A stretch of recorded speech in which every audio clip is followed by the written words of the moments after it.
What is up, everyone? It's David. Welcome back to Gem Mint MTG, where yes, we still talk about collecting and grading Magic the Gathering cards. Today is not a video about the Magic the Gathering 30th Anniversary Edition. For me, that time has passed. It's time to move on with our lives and move on to the future, and that is what I am doing.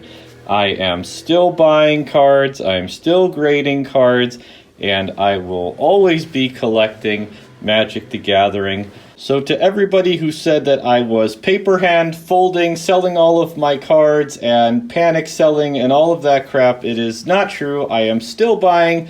Yes, I sold quite a bit more than usual, but I decided that I wanted to take that money and put it into something that I truly enjoy in Magic the Gathering, rather than trying to continue speculating on reserve list cards that I feel like are on shaky ground right now.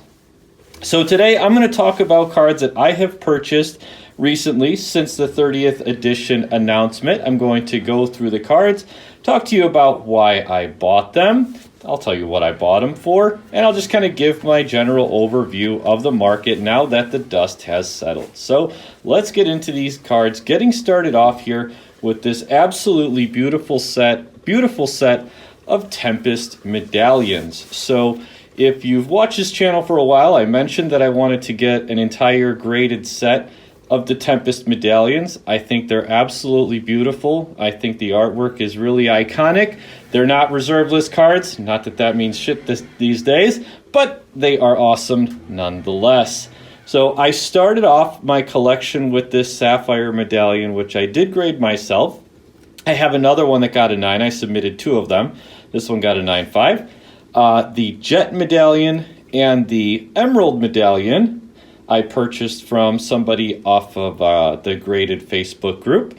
And now what I just purchased is this here Ruby medallion in BGS 9 condition, 210 subgrades. The only thing that got 8.5 was the centering, which, to be honest with you, I didn't think was that bad. I've seen a lot of 9 centerings that look like this. So I thought it was a card, a great card and a great grade. Those 210 subgrades are really, really nice. So, and the other card is this here Pearl medallion, which is not graded. I just wanted to see what it would look like. This is Old Tolarian Academy in BGS 9 condition that I graded myself. But this raw Pearl medallion that I will be grading myself. So I will be submitting this card to Beckett at some point in the future. I'm still not grading with Beckett.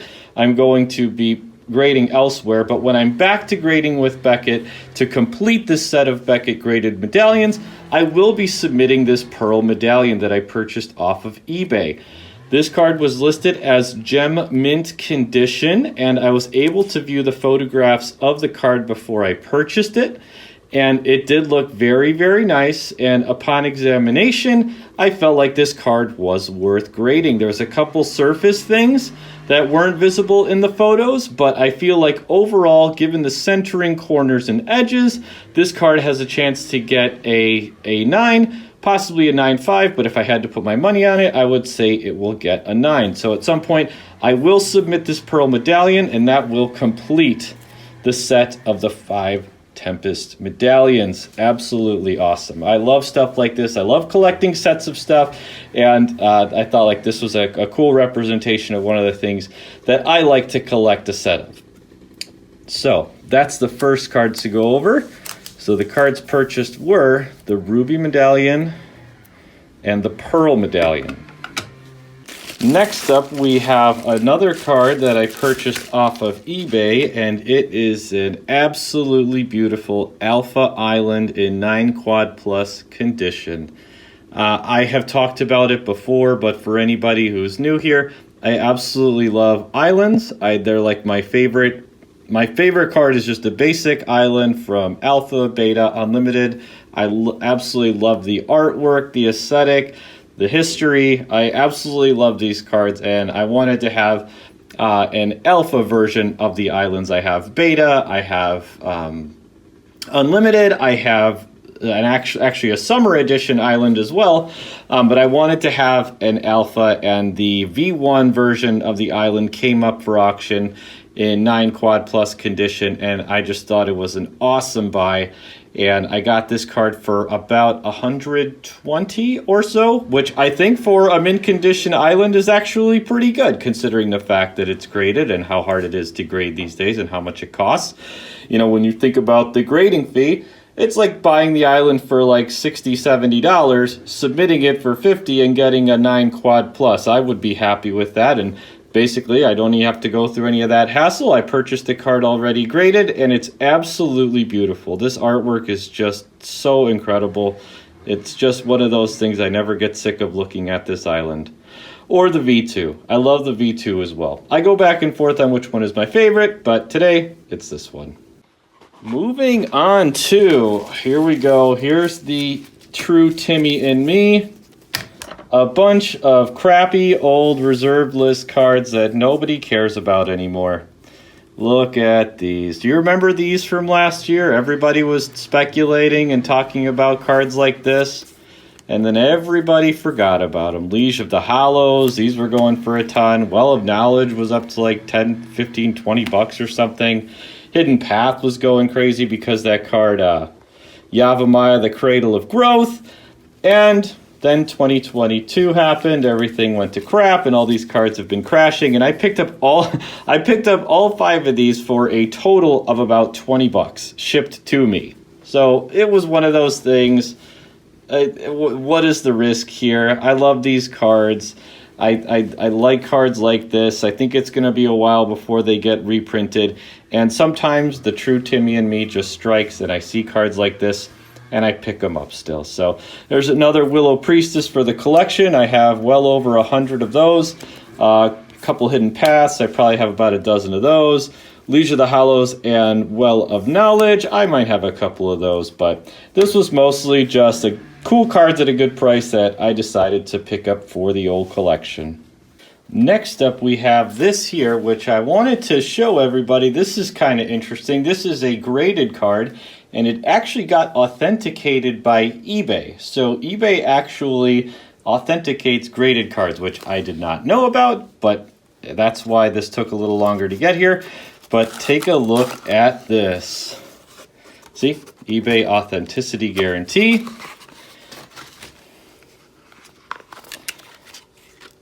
My collection is now upgraded with, oh my goodness, look at this.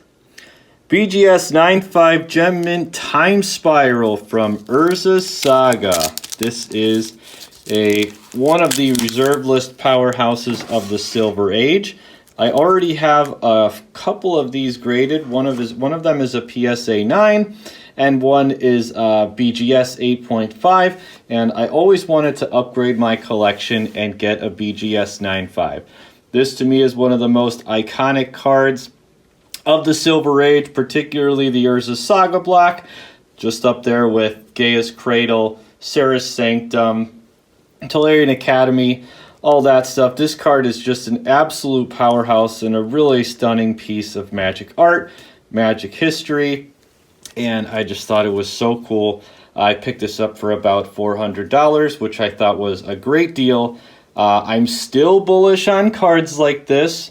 I am not a total reserve list bear, okay? I am still buying reserve list cards, but my focus is shifting to, even more toward graded cards now. And one of the things that I think that I'm hoping, one of the things that I hope happens from this whole 30th anniversary edition Fallout is that it's going to draw more people into the graded collecting community. So if you're someone who is one of my new subscribers and you're maybe not someone who's into graded cards, it's an awesome part of the hobby, and it's completely collector driven. You cannot play with these cards or anything. And I feel like this whole thing might lead to a boon in graded collecting. So I'm still bullish on cards like this. I'm still buying them, and I do think that they have a bright future. I still think that this card, the Time Spiral in 9.5 condition, could be a $600 or $700 card in the next few years. So that's kind of what I'm banking on with this purchase. It's an upgrade to my collection, but I really am bullish on cards like this even still.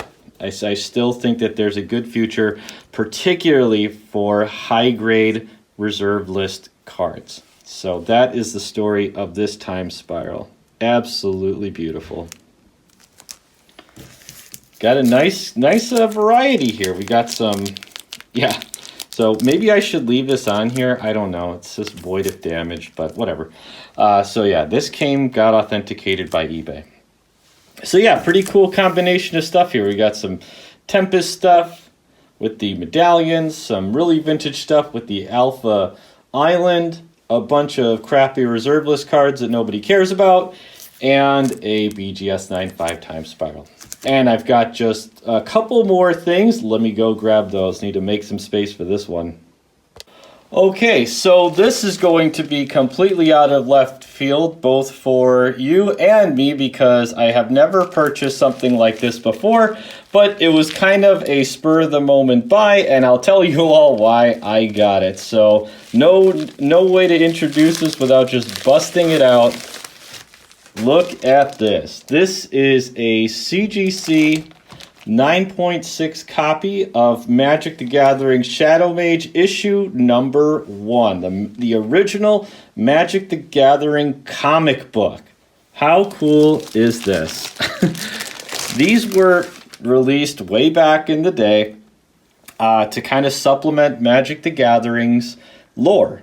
It was they released comic books, and this is obviously sealed. I have a copy that is unsealed, and yeah, just kind of one of those random things. I remember these from way back in the day, but never really had them or anything like that. And one day, about a month or two ago, I was hanging out with my brother, and he brought over some Magic comic books, and we were just looking at them, and I was like, wow, gosh, these are so cool. How come nobody cares about these? And I was looking at NBA Jam. Who remembers that game? And I was just kind of browsing around, saw this comic book in an extremely high grade, and I think I paid like $60 for this. It wasn't a lot at all, but it was just one of those things, kind of just an impulse buy. I thought it would be a cool part of the collection. Maybe we'll put it on the wall or something, but just a really cool piece of Magic the Gathering history. These comics are actually extremely detailed. There's a ton of lore. There's amazing artistry in it, amazing paintings and stuff that go into these. They're really cool. And so if you're one of those people who's kind of a total Magic nerd and you like seeing that kind of stuff, I highly recommend you check the comics out. You can get them for literally a few bucks a piece, and they're really cool and full of really cool art. So totally random buy there. And now this last purchase is something different. This is not the kind of thing I usually talk about on this channel, but given everything going on, I thought, hey, maybe I will just kind of show this, if I can ever get it out of this tape, something that I've been working on, and that is a deck. So this is all stuff from Card Kingdom, and these are all cards that were purchased for decks. In particular, a deck for the pre-modern format. So a format that I'm really interested in. I've been playing it for a while, brewing in it, and to me, this is Magic. When I think about Magic, true, awesome playing Magic the Gathering, this is the kind of stuff that I think about. And so I've been brewing this deck for a while, hoping to take it to a pre-modern tournament one day, and if not, just keep playing kitchen table with my family and friends. But first, I don't know how you can't look at cards like this and just get excited and just think about, that's not for the deck, that's another deck. But when I see cards like this, I absolutely love this stuff. I could sling spells with this deck all day long. And so I finally finished brewing the deck and ordered all of the cards for it.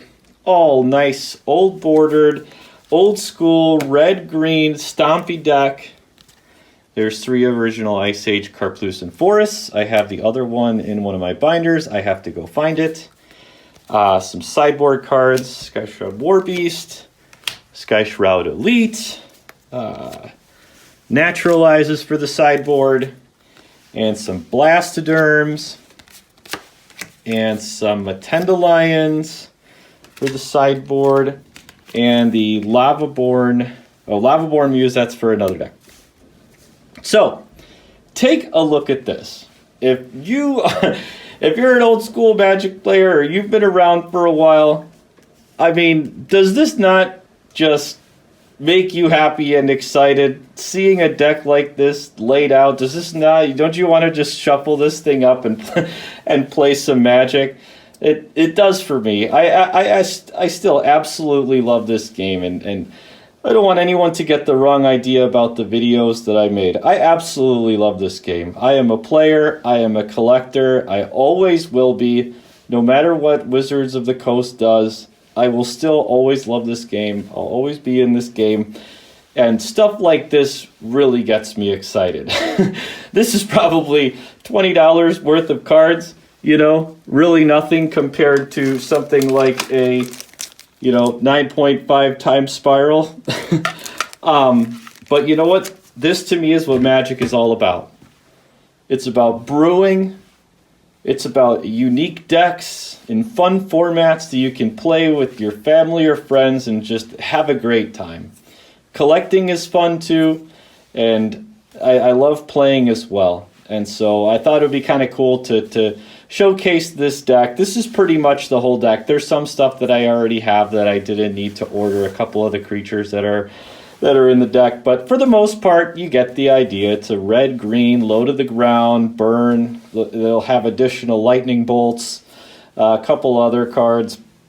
But this is what I think of when I think of Magic, is vintage and old school, fun, brewing, and playing. So I can't wait to shuffle up this deck and play some games. So thanks so much for watching. I really appreciate you. We're almost at 1,000 subscribers, which is totally crazy. I can't even believe I'm saying that. So if you're here and you enjoy content like this about collecting and grading and just Magic the Gathering in general, hit that subscribe button and join in the fun, because I'm going to be talking about this kind of stuff all the time here on Gem Mint MTG. All right, without any further ado, that makes no sense at all. All right, till next time, thanks. Have a great one.